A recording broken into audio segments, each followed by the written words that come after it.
नमस्कार। आप सभी के अपने चैनल जय गुरुदेव उत्तराखंड पर एक बार फिर से बहुत बहुत स्वागत है। कामना करते हैं कि आप और आपके परिजन सभी स्वस्थ होंगे। इसी कामना के साथ बढ़ते हैं आज के इस अद्भुत क्रमांक की ओर। आपने जीवन में कई बार इस बात का अनुभव किया होगा कि कोई व्यक्ति जीवन में अपनी हर बात ईश्वर से बड़ी आसानी से मनवा लेता है। आखिर इसके पीछे कौन सा नियम कार्य करता है? कैसे एक व्यक्ति अपने जीवन में धीरे धीरे से वो सब कुछ प्राप्त कर लेता है, वो सब कुछ अर्जित कर लेता है जो कि वो अपने जीवन से पाना चाहता है। तो आज के क्रमांक में बताएंगे आपको ऐसे ही एक दिव्य वाक्य के विषय में जानकारी, जिसको यदि आप अपने जीवन में शामिल कर लेते हैं तो प्रत्येक बार में आपकी हर मनोकामना, आपकी हर इच्छा बड़ी आसानी से पूर्ण हो जाएगी। तो आइए क्रमबद्ध तरीके से बढ़ते हैं आज के इस अद्भुत क्रमांक में और बात कर लेते हैं ऐसे ही कुछ महत्वपूर्ण तथ्यों के विषय में।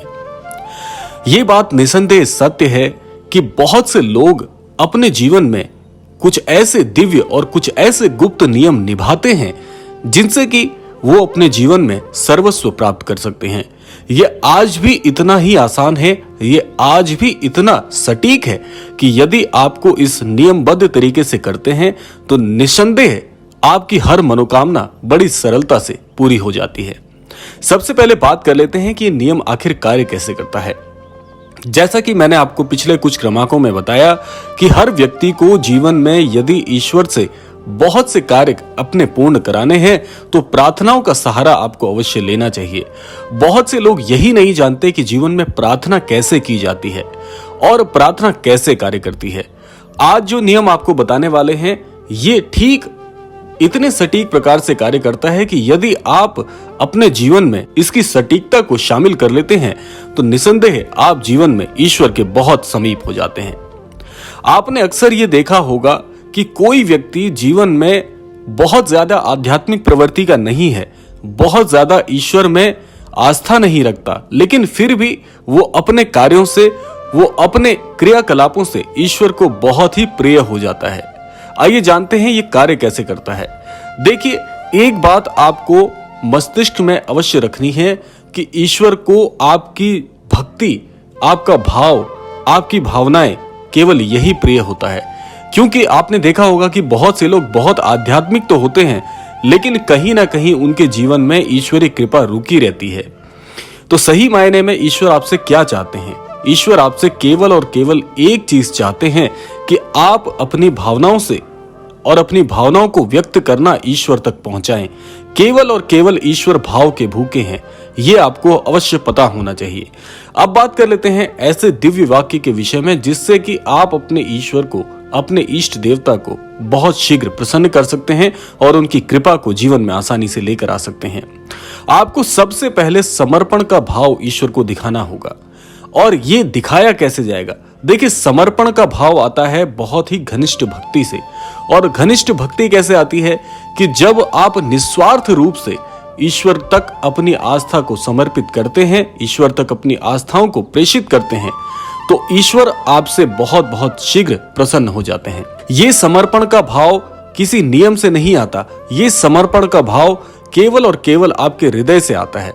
जब आप हृदय से अपनी भक्ति ईश्वर तक पहुंचाते हैं तो ईश्वर आप तक एक ऐसा मार्ग प्रशस्त करते हैं जिससे ईश्वर और आप प्रत्यक्ष रूप से जुड़ जाते हैं। अब देखिए, वाक्य क्या है? वाक्य एक प्रार्थना का स्वरूप है। और यह स्वरूप क्या है कि आपको एक वाक्य ईश्वर के समक्ष अवश्य कहना चाहिए जो कि बड़ी ही दिव्यता भरा होता है। ईश्वर तक आपको एक छोटी सी प्रार्थना पहुंचानी होती है। ईश्वर को आपको ये कहना होता है कि हे परमेश्वर, हे इष्ट देवता, मैं आपके सानिध्य में हूं, मैं आप तक समर्पित हूं, मैं अपना समर्पण आपको प्रदान करता हूं। जब ये वाक्य आप ईश्वर तक पहुंचाते हैं सहृदय, और आपके हृदय की बात जब आप ईश्वर को बहुत ही प्रत्यक्ष रूप से कह देते हैं तो ईश्वर भी आपके उस समर्पण को पहचान लेते हैं। ईश्वर समझ जाते हैं कि ये भक्त मेरी शरणागत है।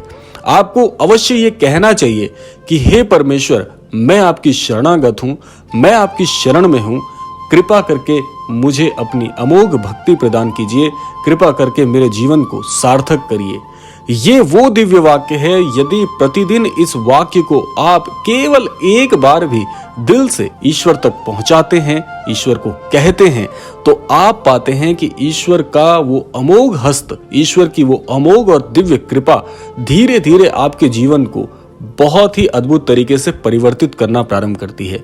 क्योंकि यहां पर शरणागत जो शब्द है, शरणागत का आशय होता है कि आपके सुख, आपके दुख, आपकी भावनाएं, आपके जीवन के हर मुख्य पहलू और आपके जीवन के हर दुख दरिद्र सब ईश्वर के चरणों में समर्पित आप कर रहे हैं।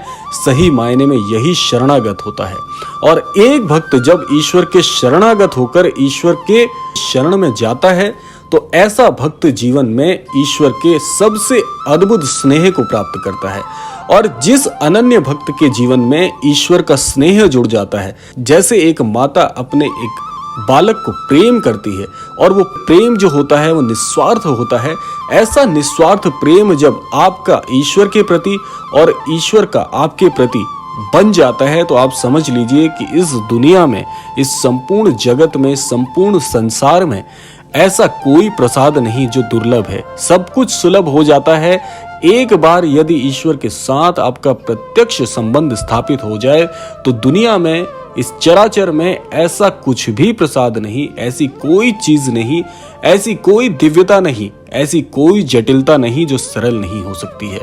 ईश्वर तो केवल और केवल आपका प्रेम चाहते हैं, और ये प्रेम निस्वार्थ जितना होगा, इस प्रेम में किसी भी प्रकार का छल कपट नहीं होगा, तो आप पाएंगे कि ईश्वर का अनुभव आप अपने जीवन में कर पाएंगे।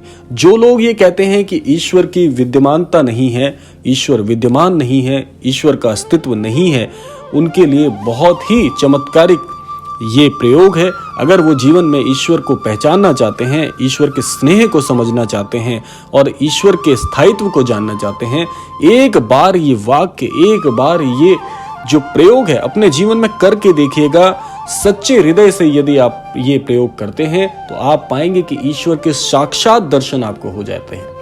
और बहुत से संत इस बात को बहुत ही प्रामाणिकता के साथ बताते हैं कि यदि आप ईश्वर के शरणागत हो जाते हैं, ईश्वर को संपूर्ण रूप से समर्पित हो जाते हैं, तो ये जीवन जीवन नहीं स्वर्ग के समान हो जाता है।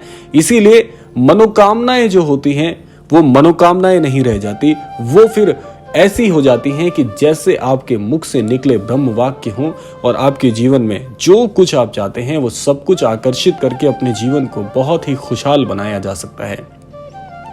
ये ऐसा प्रयोग है जिससे आप अपने जीवन को बहुत बहुत सार्थक कर सकते हैं। अन्यत्र आपके अलावा आप अपने जीवन में आपसे जुड़ने वाले प्रत्येक मनुष्य को अपने आशीर्वाद से, अपने वाक्यों से, अपनी वाणी से विजित कर लेते हैं। तो ये था आज का अद्भुत क्रमांक। आशा करते हैं क्रमांक आप सभी को अवश्य ही पसंद आया होगा। इसी कामना के साथ विदा लेने का समय भी आ गया है। विदा लेने से पूर्व समय है प्रार्थना का। यही प्रार्थना मैं करना चाहूंगा कि श्री महाराज जी सभी को सन्मति और सद्बुद्धि की प्राप्ति कराएं।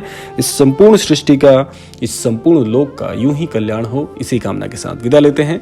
मिलते हैं अगले क्रमांक में। तब तक के लिए जय श्री राम, जय गुरुदेव, जय उत्तराखंड।